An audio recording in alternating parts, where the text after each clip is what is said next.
Real মাদ্রিদে তোপের মুখে ছিলেন বার্সেলোনাকে 2 গোলে হারিয়েছে রিয়াল।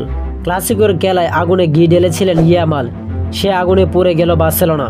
বিস্তারিত থাকছে প্রতিবেদনে। কখনো কখনো মানুষের জীব হয়ে ওঠে সবচেয়ে ধারালো অস্ত্র। মুখ ফসকে বেরোনো কোনো কথায় প্রতিপক্ষকে তাতিয়ে দিতে পারে, আর সেটা হতে পারে নিজের বরাডুবির কারণে। ইয়ামালের ক্ষেত্রে কি সেটাই হয়েছে? সাবেক বার্সেলোনা মিডফিল্ডার রাফিনা আলকান্তারা অত্যন্ত তাই বলে মনে করেন।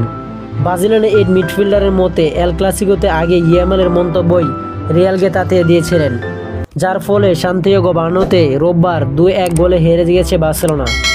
রিয়াল মাদ্রিদ চুরি করে আর অভিযোগ করে এল ক্লাসিকোর আগে ইয়ামালের এই মন্তব্য ভালোভাবে নেননি। রিয়ালের ক্লিয়ার রাউন্ড নেওয়ার কথাও নয়। ইয়ামালও বার্সেলোনাকে একটা মুখ্য উত্তর জবাব দেওয়ার জন্য তারা যে তেতিয়েছিলেন সেটা ম্যাচে দেখা গেছে। কেঁপেছিলেন রিয়াল সমর্থকেরাও। ম্যাচে ইয়ামাল যখনই বল স্পর্শ করেছেন পুরো সান্তিয়াগো বার্নাব্যু দোয়াদনি দিয়েছেন।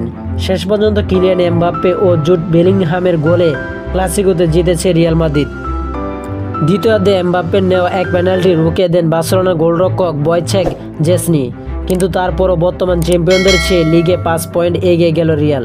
ম্যাচের শেষ দিকে রিয়ালের আরেলিয়া চুয়ানিজকে ফাউল করার দায়ে দ্বিতীয় হলুদ দেখে মাঠ ছাড়েন পেদ্রি। এই ঘটনা কেন্দ্র করে দুই দলের ডাগ আউটে উত্তেজনা ছড়িয়ে পড়ে।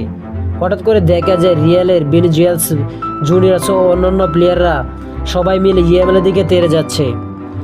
স্প্যানিশ সংবাদ মাধ্যমগুলো খবর সে সময় কারবাহাল নাকি তার স্পেন সতীর্থ ইয়ামালকে বলেছিলেন, তুমি অনেক কথা বলো, এখনও বলো দেখি।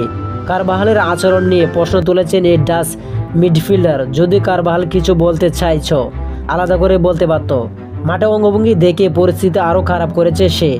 লামিন ইয়ামাল কখনো বলেনি রিয়াল প্রতারণা করে।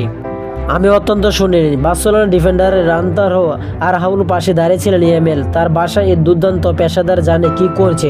আশা করি যারা টি স্পোর্ট গ্যালারি চ্যানেলটি সাবস্ক্রাইব করেন না সবাই টি স্পোর্ট গ্যালারি চ্যানেলটির পাশে থাকবেন।